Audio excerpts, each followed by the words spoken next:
Okay, I've mounted the motors here, and just a quick note here on these screws here, the 16mm screws. I had to put a washer underneath here on each one of those, otherwise it'll bottom out because the screw is slightly too long. I use one of these M3 washers. Worked out great. I don't know if you can see this or not, but I put a washer underneath each one of those.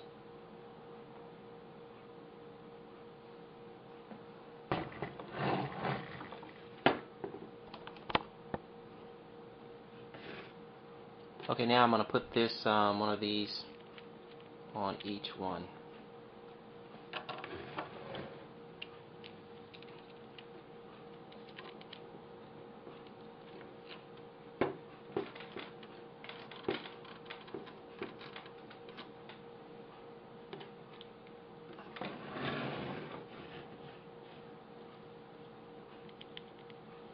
It has a big end and a small end, so obviously I want to put it on there to where it fits.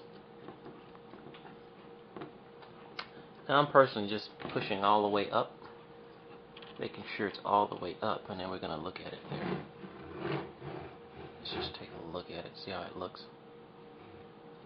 Keep in mind that right now I have it all the way pushed all the way up. You know, it can still rotate even all the way up as high as I can get it. It'll still rotate. Hitting something there now.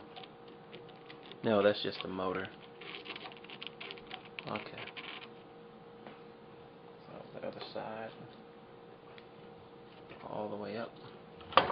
It's actually made with a curvature, so it actually can go fairly high.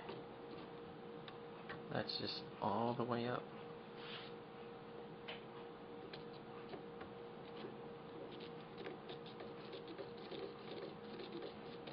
The motor itself has some feels like it has some sticky parts.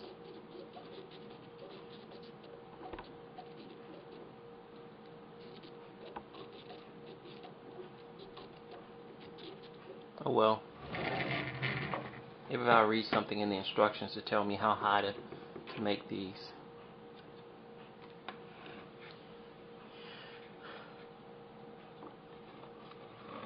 Actually, now it's time to put this in place, but let me read the instructions here to see if there's something else in there.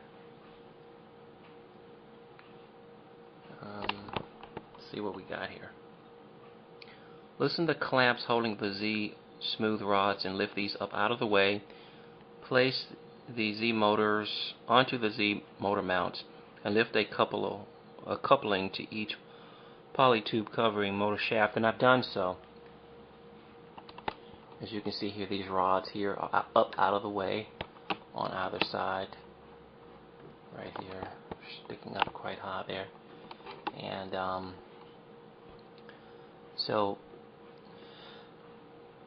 I can go on to the next step.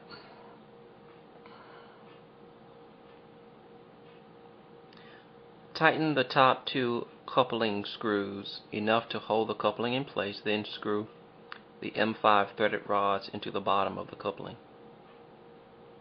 Okay, so actually they want me to actually mount this. Rotate the Z motors such that the wires face inward to the machine and screw the motors to the Z mounts using two M3 by 16mm screws, each with a couple of M3 washers. Okay, to each motor. So it actually says it in the instructions to use washers on these. Using pliers, twist the X tensioning wire to pull the X-axis tooth belt tight. I didn't have to do this because of the design on this particular one was upgraded, so I didn't have to This is nice and tight now, and I didn't have any problems with it.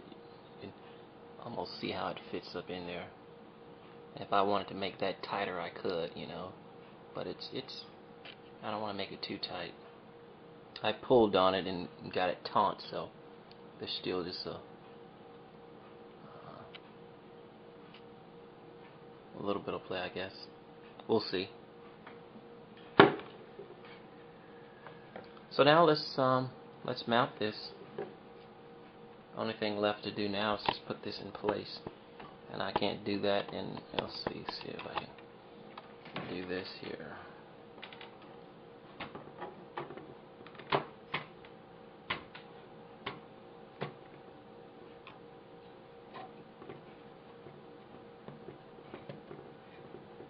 Screwing this in place. I don't know if you can see that or not, but I'm gonna just bring that down just a skosh. Actually, I need two hands for this. Wish I could see what this thing was doing. Turn it on this side just to be able to see what it's doing. Get that up in there. Oops, something fell out. Anyway, that's all the time on this video. When I come back, I'll have this installed and I'll show you guys. Thanks for watching.